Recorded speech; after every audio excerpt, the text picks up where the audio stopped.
Hi friends, అందరికీ నమస్కారం. Welcome to my channel. ఈరోజు మన ఛానల్లో మరొక కొత్త రెసిపీ వచ్చేసి మంచి టేస్టీతో క్యాబేజ్ ఎగ్ కర్రీని ఏ విధంగా చేయాలో చూద్దామండి.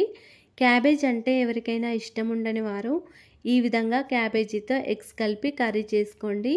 చాలా అంటే చాలా టేస్టీగా ఉంటుంది.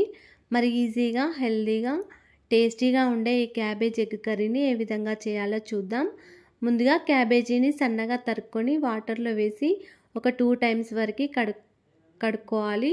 ఇలా కడిగిన తర్వాత మళ్ళీ క్యాబేజీని వాటర్లో వేసి ఒక స్పూన్ వరకు సాల్ట్ వేసి 10 మినిట్స్ వరకు ఉంచుకోవాలి. 10 మినిట్స్ తర్వాత క్యాబేజీని ఈ విధంగా వేరొక బౌల్లోకి తీసుకోవాలి. కర్రీ వండేటప్పుడు క్యాబేజీలో వాటర్ కన్సిస్టెన్సీ వస్తుంది కాబట్టి వేరొక బౌల్లోకి తీసుకోవడం వల్ల వాటర్ అనేది ఎక్కువగా ఉండదు. అలాగే ఆనియన్స్, పచ్చిమిర్చి కూడా ఈ విధంగా కట్ చేసుకొని పెట్టుకోవాలి. క్యాబేజ్ ఎగ్ కర్రీ కోసం ముందుగా స్టవ్ ఆన్ చేసుకొని ఒక కడాయి పెట్టుకొని కడాయి హీట్ అయ్యాక ఒక 2 టేబుల్ స్పూన్ల ఆయిల్ వేసుకొని ఆయిల్ వేడయ్యాక ఒక స్పూన్ జీలకర్ర, ఆవాలు వేసి ఫ్రై చేసుకోవాలి.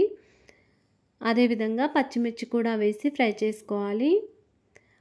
ఆనియన్స్ కూడా వేసి లైట్ గోల్డెన్ కలర్ వచ్చే వరకు వేయించాలి.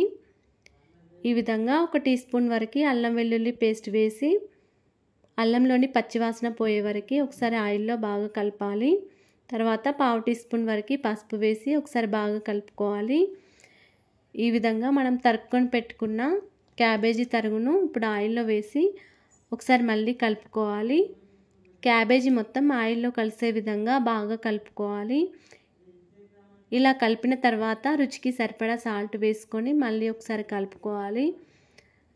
తర్వాత 2 టేబుల్ స్పూన్ల కారం వేసుకొని మళ్ళీ ఒకసారి కలుపుకొని మూత పెట్టుకొని ఉంచుకోవాలి. స్టవ్ని సిమ్లో పెట్టుకుంటూ ఇలా మూత పెట్టుకొని ఉంచుకొని 2 మినిట్స్కి ఒకసారి మూత తీసి మధ్య మధ్యలో కలుపుతూ క్యాబేజీని ఒక 10 మినిట్స్ వరకు ఉంచుకోవాలి. క్యాబేజీలోని పచ్చివాసన పోయే వరకు ఇలా ఆయిల్లో ఉడికించాలండి. అప్పుడు క్యాబేజీ అనేది టేస్ట్ చాలా బాగుంటుంది. ఈ విధంగా ఒక 10 మినిట్స్ వరకు క్యాబేజీని ఉడికించాక మనం తీసుకున్న ఎగ్స్ని ఇందులో వేసుకోవాలి. ఇప్పుడు మనం తీసుకున్న ఎగ్స్ని ఈ విధంగా ఒక్కొక్కటి తీసుకొని ఇలా గుంటలాగా చేసి ఈ ఎగ్ని అందులో వేసుకోవాలి. ఎగ్స్ని పగలగొట్టి అందులో వేసుకోవాలి.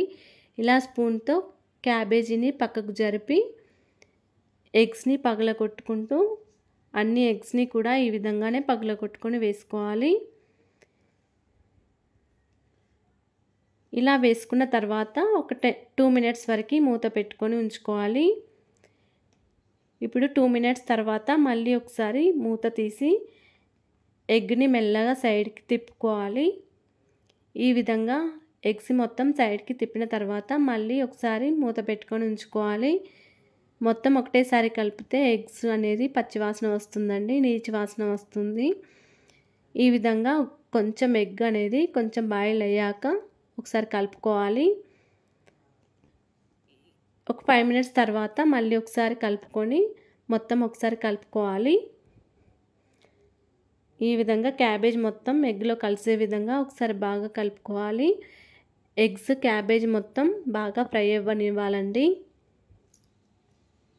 అప్పుడే కర్రీ అనేది టేస్ట్ చాలా బాగుంటుంది. అంతేనండి, కర్రీ రెడీ అయిపోయింది. ఒక 10 మినిట్స్ 20 మినిట్స్ పడుతుంది. 10 మినిట్స్ వరకు ఎగ్స్ని ఉడికించుకోవాలి. మొత్తం కర్రీ అనేది 20 మినిట్స్ వరకు పడుతుంది. కానీ కర్రీ అనేది టేస్ట్ చాలా బాగుంటుంది. పైనుంచి కొంచెం కొత్తిమీర అప్లై చేసి కొత్తిమీరని వేసి గార్నిష్ చేసుకోవాలి. అంతేనండి, క్యాబేజ్ ఎగ్ కర్రీ రెడీ అయిపోయింది. ఈ కర్రీ చపాతీలోకి, రైస్లోకి చాలా అంటే చాలా టేస్టీగా ఉంటుంది. మీకు కనుక ఈ వీడియో నచ్చినట్లయితే మా ఛానల్ని సబ్స్క్రైబ్ చేసుకోండి. థ్యాంక్ యూ ఫ్రెండ్స్, ధన్యవాదములు.